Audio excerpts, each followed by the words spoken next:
In her small Manhattan apartment, Elizabeth looked at her phone and sighed. There were over 10 missed calls from her mother. It was early December, one of the busiest times at work. "I want to have a big Christmas party at home this year with all the family," her mother had said. "You'll buy gifts for everyone, right? You're so good at picking them." Elizabeth closed her eyes and rubbed her temples. Her desk was piled with tax return files, all due next week. "Mom, I'm really busy this year." Before she could finish, her mother started crying on the phone. "You're the only one I can count on. Don't you care about your family?" Elizabeth sighed. This guilt trip again, and it always worked, because she'd been feeling guilty for 10 years. "Okay, how many people?" "Let's see, about 15. Spend whatever you need. I know you'll pick wonderful gifts." Elizabeth did the math. Even at $50 per person, that was $750, plus the monthly support she already gave her mother. She'd need to dip into her savings. "Got it." As soon as she hung up, a message popped up from her sister Caitlin. "Don't forget my present, this year's Louis Vuitton bag. You have to get it."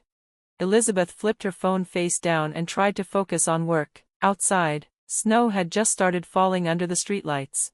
It reminded her of the last time she saw her father, 10 years ago, the day her parents' divorce was finalized. Her mother had cried, saying, "That man never gave us anything," and Elizabeth had taken her side. She hadn't spoken to her dad since. While shopping alone at the mall, Elizabeth suddenly spotted her father. Richard Walker was also alone, picking out gifts. He hesitated, then walked up to her. "How have you been?" he asked gently. Elizabeth tried to stay distant, but seeing his tired face made her chest tighten. "I'm fine." She said nothing else and quickly walked away, but couldn't stop thinking about him. It was the first time they'd met since the divorce. What was he thinking, buying gifts all alone? Back home, Elizabeth spent weeks staying up late, choosing gifts carefully: a soft cashmere scarf for Aunt Martha, a cookbook for her cousin Jennifer, the newest games for the kids, a fancy necklace for her mom, and Caitlin's luxury bag. She wrapped everything, labeled them, and arranged shipping. She even got the grocery list and was asked to do the decorations. She kept going, pretending not to feel tired or alone. "It's for the family," she kept telling herself. On Christmas Eve, her mom's house in Greenwich, Connecticut, was full of holiday lights and decorations. A big wreath hung on the fireplace, a huge tree stood in the corner, and glowing reindeer lit the yard. Elizabeth parked the car and sighed. The seats were filled with neatly wrapped presents, all labeled with names. She checked her outfit: red cashmere sweater, black pants, and her grandmother's pearls. Her hair was freshly done. Before she rang the doorbell, she heard her family talking inside. "Where's Elizabeth? She better have gotten the right gifts. Last year, mine wasn't even my style." Elizabeth paused, then she took a deep breath, picked up the gift bags, and rang the bell. Finally, her mother Janet said, opening the door. She wore flashy clothes and a diamond necklace. Caitlin stood behind her in a new designer dress and held a Gucci bag. "This is it? I thought there'd be more," her mother said, frowning. "There's more in the car," Elizabeth replied. Caitlin rushed outside. "You got me the holiday Louis Vuitton, right?" she asked, digging through bags. "You'll have to wait and see." Elizabeth gave a tired smile. She had visited 3 stores and spent more than she could afford, just to avoid hearing complaints. Inside, the living room buzzed with relatives. One by one, her presents were placed under the big tree. "Thank you, Elizabeth. You always pick the best gifts," Aunt Martha said kindly. "You're such a help, doing all this while working so hard," Cousin Jennifer added. Elizabeth smiled politely while doing mental math. The gifts had cost her over half of her paycheck. Dinner was catered: ham, casseroles, cranberry sauce, and pies. Her mom proudly said she'd ordered it all. Elizabeth knew she'd be paying that bill too. After dinner, Janet clinked her spoon on a glass to get everyone's attention. "Now, time for presents. Elizabeth prepared gifts for all of you again. She's our family Santa." Everyone clapped. Caitlin tore open her gift and cheered. "Yes, the bag I wanted. This'll look perfect on Instagram." Gifts were opened with laughter and excitement. Elizabeth sat to the side, watching. A small part of her hoped, maybe this year, someone had gotten her a gift too. But when the last present was opened, there was none for her. She quietly asked her mom, Mom, where's my present? The room went silent. Oh, we didn't get you anything, her mom said with a bright smile, but you bought everyone else's, right? You're Santa, after all. The words cut deep. Elizabeth's face turned hot.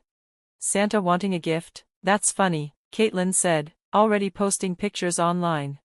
Some relatives chuckled nervously, others looked away. Aunt Martha gave her a concerned look. Elizabeth slowly stood up. I need some air, she said, trying to keep her voice steady. No one stopped her. Outside, the snow fell gently. She got into her car and rested her forehead on the steering wheel as tears rolled down her cheeks. Why is it always me? Inside, the house glowed with lights and laughter. She looked in the rearview mirror, her makeup was smudging. Last year, the year before, it had always been the same. Somewhere along the way, being the family Santa had become her only role. She turned off the engine. She couldn't leave, not yet. There was still more to do to make everything perfect. She wiped her tears, fixed her makeup, took a deep breath, and forced a smile. Merry Christmas. She wasn't even sure who she was saying it to.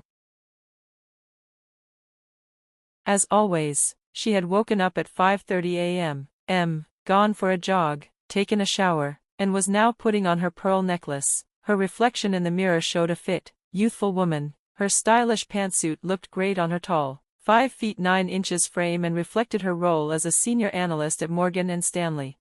Before leaving for work, Jennifer took a moment to complete her monthly routine. She opened her MacBook and logged into her online banking account. It was time to send the usual monthly support payment to her mother, Patricia. Then she entered the amount for her sister Rachel's payment, but this time, her hand hesitated slightly over the transfer button. Just then, her phone rang.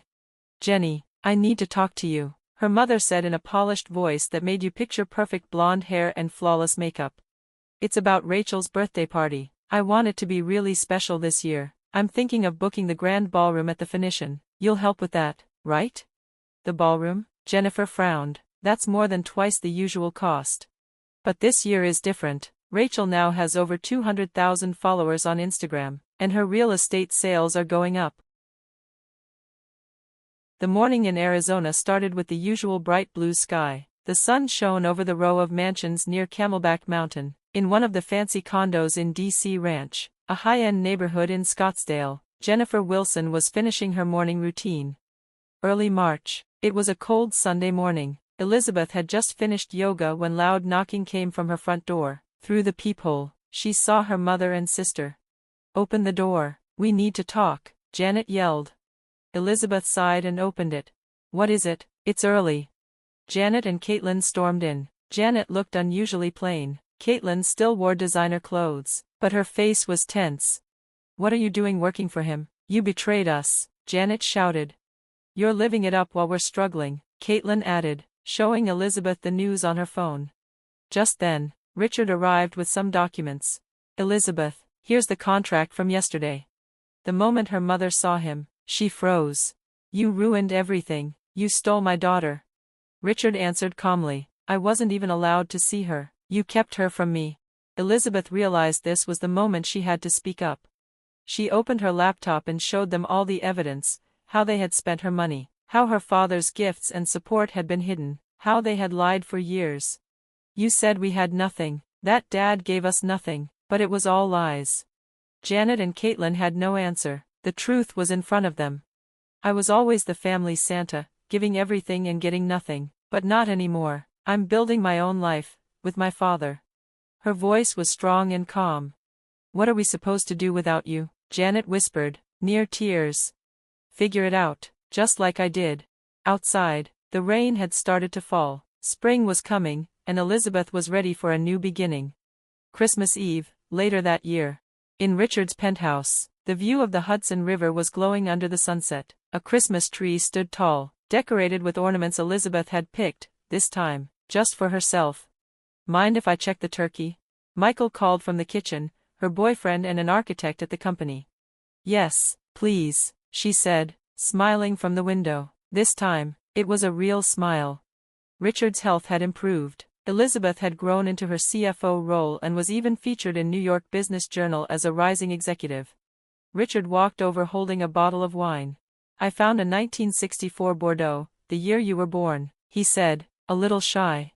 Time lost couldn't be reclaimed, but they were making new memories, brunches, work projects, quiet dinners. Meanwhile, her mother and sister's lives had changed. They moved to a modest home in Connecticut. Janet started working part-time at the local library, reading stories to children, something that reminded her of her old teaching days. She was learning to live on her own. Last month, Elizabeth received a letter.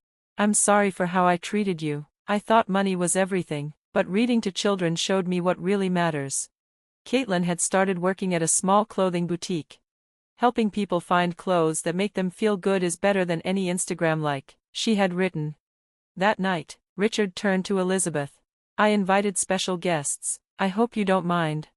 Mom and Caitlin? He nodded. Forgiveness is a gift too, but the choice is yours. Elizabeth paused. The pain wasn't gone, but her heart had softened. At 7 p.m., the elevator doors opened. Janet and Caitlin walked in. They wore simple, modest outfits and held small gifts. Merry Christmas, Janet said softly. Caitlin smiled without reaching for her phone. Thank you for having us. Their gifts were homemade. Janet had knitted a scarf. Caitlin had made a photo album of old family pictures. As Elizabeth flipped through the album, memories came back, school plays, holidays, happy moments, real ones. After dinner, Janet handed her a small box. This belongs to you. It's a symbol of family. Inside was her grandmother's ring, a simple diamond passed down for generations. Elizabeth felt something inside her begin to heal. Michael joined them. Richard poured champagne. To new beginnings and real family, he said, raising his glass. Outside, snow fell gently. Elizabeth stood by the window, smiling with peace. This Christmas was her gift, freedom from the past, a chance to be herself, and a deeper understanding of what family really means. Respect, support, and love that goes both ways.